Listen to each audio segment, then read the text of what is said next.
لێرە زۆر جار مسلمانان لێیان تێگەچێت لە نێوانی ئەوەی کە وەلا بۆ کافر یان شێوازی ڕەفتارکردنی جوان لەگەڵیان.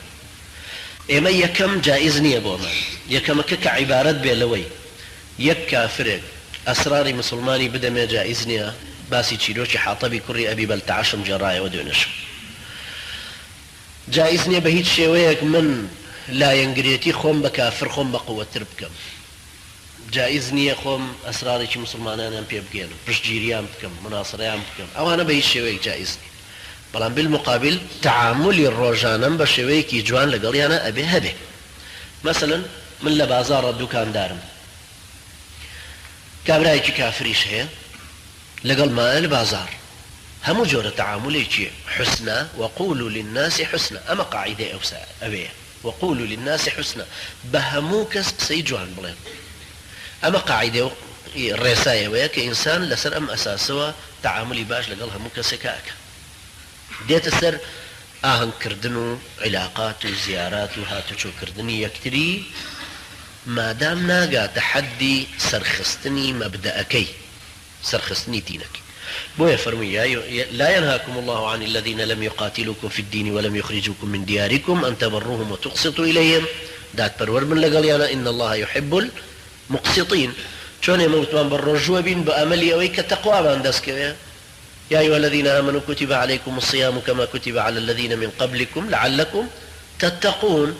تقوى كشمان بوچيه إن الله مع الذين اتقوا والذين هم محسنون. بو معيتي خواي پروردگار مان دەستکەوە کە دەرەجەیەکی شەرەفێکی زۆر گەورەیە. ئەمیش بە هەمان شێوەیە ئێمە بۆچی ئەبێ وابین؟ چونکە خواي پروردگار إن الله يحب المقسطين. بەڵام بالمقابل ئەفەرمێ إنما ينهاكم الله عن الذين قاتلوكم في الدين وأخرجوكم من دياركم وظاهروا على إخراجكم أن تولوهم ومن يتولهم فأولئك هم الظالمون.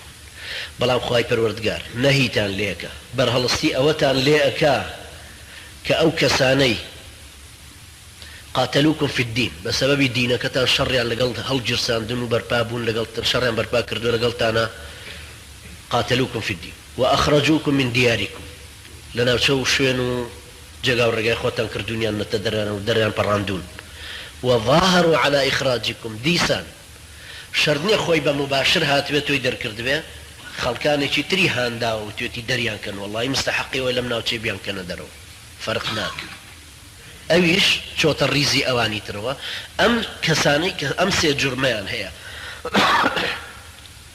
قاتلوكم في الدين وأخرجوكم من دياركم وظاهروا على إخراجكم، أمانة نابي بهيت شويق ولا يان بودر ببره، نابي بهيت شويق دوستايتيان لقلب بجيره، نابي بهيت شويق لا ينقريان بودر ببره، سوز وخوشويستي وعطف وميلك. حتى كخواي پروردگار ليچك لباسي ولا أكان أفرمي ولا تركنوا إلى الذين ظلموا فتمسكم النار.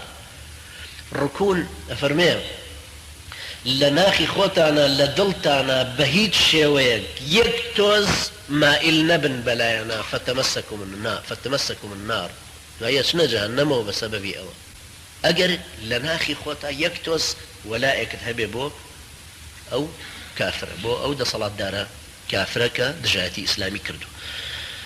ومن يتولهم فأولئك هم الظالمون. هر كسيكيش دوستايتيان بكا لا ينجيريان بكا أو بتأكيد لو كسانية كخواي پروردگار ناوي بردون بظالم.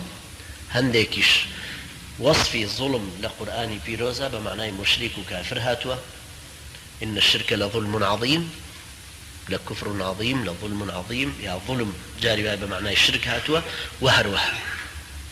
يا كم كوابو أويك أمين الرفتاري جوان من لقالي أنا بمينه تعاملي كرين وفروشتن ودياري وهلسوكوت وأنا من لقالي أنا بمينه.